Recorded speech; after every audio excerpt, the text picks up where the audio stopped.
हमारे व्यस्त जीवन में ईश्वर की आवाज़। संसार में कई बड़ी बड़ी नदियां हैं जिनका कहीं ना कहीं उद्गम है, शुरुआत है, जिसे हम स्रोत भी कहते हैं। स्रोत ही शुरुआत है जहाँ से नदी प्रारंभ होती है। जिस तरह से नदी की शुरुआत है, हर किसी का कहीं ना कहीं शुरुआत है। धर्मशास्त्र बाइबल इसी बात को स्पष्ट करती है कि ईश्वर जो निराकार है, निर्गुण है, इस सुंदर सृष्टि का निर्माता है। जो कुछ भी इस धरती में, आकाश में, पूरे ब्रह्मांड में है, सबका स्रोत ईश्वर है। और जिसे ईश्वर ने बनाया है, सब चीज़ें, सभी अपनी अपनी नीति और स्वभाव के अनुसार कार्य करते हैं। ईश्वर ने अपनी सृष्टि का जिम्मा मनुष्य को दिया है, जिससे मनुष्य पृथ्वी की देखभाल करे, सुरक्षा करे और उसकी गरिमा बनाए रखे। जब भी हम सुंदर सृष्टि को निहारते हैं, हर सृष्ट वस्तु में सृष्टिकर्ता की छाया देखें। जैसे सुंदर फूल में, पत्तियों में सृष्टिकर्ता का हस्ताक्षर देखें। सब जीव जंतुओं में, उनकी शक्तियों में ईश्वर के शक्ति का झलक पाएं। 5वां सामान्य सप्ताह 6 फरवरी 2023 सोमवार।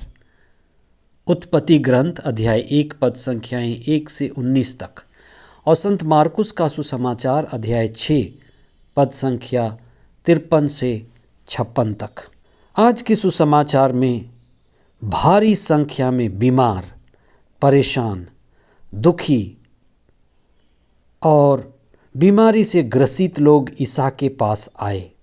वे इसलिए आए कि उन्हें चंगाई मिले। ईसा के प्रेरित कार्य में कई चिन्ह, चमत्कार और चंगाई का विवरण है कि कई लोगों को चंगाई का अनुभव मिल रहा था। आज भी विभिन्न रूपों में लोग चंगाई का अनुभव करते हैं और इसका साक्ष्य देते हैं। कई लोग हमें मिल जाएंगे जो वास्तव में चंगाई का अनुभव किए हुए हैं। धर्म ग्रंथ यह बताती है कि लोगों में चंगाई को लेकर बड़ा उत्साह था। लोग कहते थे कि हम उनका कपड़ा भर छू ले तो ठीक हो जाएंगे। ईसा के समय बहुत सारे लोग बीमार थे और बीमारी की अवस्था में ही वे ईसा के पास आते थे। बहुत लोगों के लिए बीमारी, परेशानी और लाइलाज जैसी बीमारी लोगों को ईश्वर के पास आने के लिए मजबूर करती है। कई बार डॉक्टरों से उनको चंगाई नहीं मिल पाती। उनका पैसा, उनकी जो धन संपत्ति है वो ख़त्म हो जाती और उन्हें चंगाई नहीं मिल पाती। फिर वे कई जगहों पर जाते हैं। चंगाई एक माध्यम है जिसके द्वारा ईश्वर बीमार व्यक्ति के जीवन में कार्य करता है। कुछ लोग इस पर विवाद करते हैं कि चंगाई पर ज़्यादा गहराई से बहस होनी चाहिए। जैसे भूखे के जीवन में भोजन बनकर ईश्वर आता है, वैसे ही बीमार के जीवन में चंगाई बनकर ईश्वर आता है। कई बार आप देखेंगे कि जब लोगों का जीवन ठीक ठाक है, सब साधन सुविधाएं हैं, तब बहुत सारे लोग ईश्वर से दूर हो जाते हैं। आत्मा और चेतना का ख्याल नहीं करते, प्रार्थना नहीं करते, ईश्वर से नहीं जुड़ते, बड़े सांसारिक और अत्यधिक भोग विलास में जीते हैं, बड़े शरीरी हो जाते हैं। अंत होता है बीमारी, या बंधन या बुराई।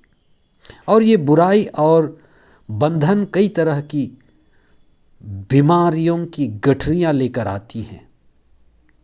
ईसा के समय लोगों को पता चल गया था कि ईसा के द्वारा शक्ति निकलती है और उसी शक्ति से चंगाई मिलती है।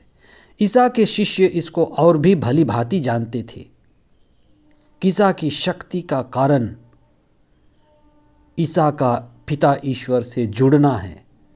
ईसा के शिष्यों को अच्छी तरह से प्रार्थना के बारे में पता था कि प्रार्थना में शक्ति है और प्रार्थना के द्वारा ही शक्ति प्रवाहित होती है जिसे लोगों को चंगाई मिलती है। इसीलिए प्रभु के शिष्यों ने कहा कि प्रभु हमारे विश्वास को बढ़ाइए, हम विश्वास में बढ़ना चाहते हैं। प्रभु हमें प्रार्थना करना सिखाइए। वे संत मार्कुस के सुसमाचार अध्याय 9 पद संख्या 29 में ये भी पूछते हैं कि हम क्यों अपदूतों को नहीं निकाल पाए। ईसा उनसे कहते हैं कि इस तरह के अपदूत केवल प्रार्थना और उपवास के द्वारा निकाले जा सकते हैं। इसका अर्थ है अधिक ताकत, अधिक बल, अधिक प्रार्थना, अधिक ईश्वर से निकटता की ज़रूरत है। हम कुछ समय मौन रहें, ईश्वर से जुड़ें, ध्यान के द्वारा, साधना के द्वारा, अपनी चेतना के द्वारा, अपने बोध के द्वारा ईश्वर से जुड़ें, शांत हो जाएं, शक्ति पाएं और अपने आपाधापी के इस दुनिया के जीवन में ईश्वर को आत्मसात करें, ईश्वर को पहला स्थान दें और आपके अंदर शक्ति प्रवाहित होगी। ये अनुभव का विषय है, ये हकीकत है।